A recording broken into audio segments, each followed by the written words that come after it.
শুভ দুপুর বন্ধুরা। আজকে হচ্ছে আমাদের বাঙালিদের নববর্ষ, পয়লা বৈশাখ।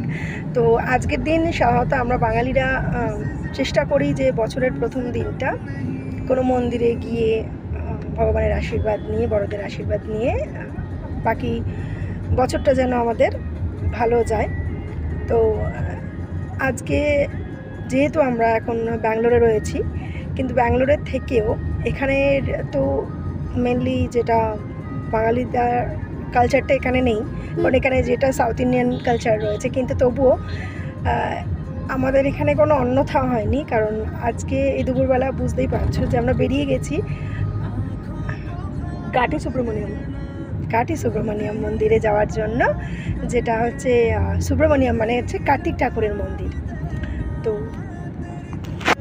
মোটামুটি দেখো সবাই রেডি হয়েই রয়েছে, সব আমরা বেরিয়ে গেছি।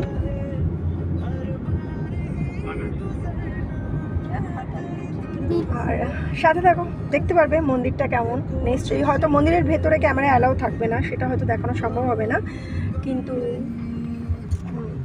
লোকেশনটা দেখাতে পারবো, বাইরেটা দেখাতে পারবো। আর দেখছো একটু একটু করে গাড়ি এগিয়ে চলেছে। বাইরে প্রচণ্ড রোদ, মানে ব্যাঙ্গালোর যেরকম ঠান্ডা থাকে সেরকম ঠান্ডা নেই। জানি না বৃষ্টির সিজন আসলে কি হবে, তো আশায় বুক পাচ্ছি যে নিশ্চয়ই ঠান্ডা হবে, কারণ ব্যাঙ্গালোরকে এরকম গরম অবস্থায় আমি খুব একটা দেখিনি। যাই হোক, সাথে থাকো, মন্দির নিশ্চয়ই দর্শন করাবো, ভেতরটা না হলেও বাইরেটা অবশ্যই।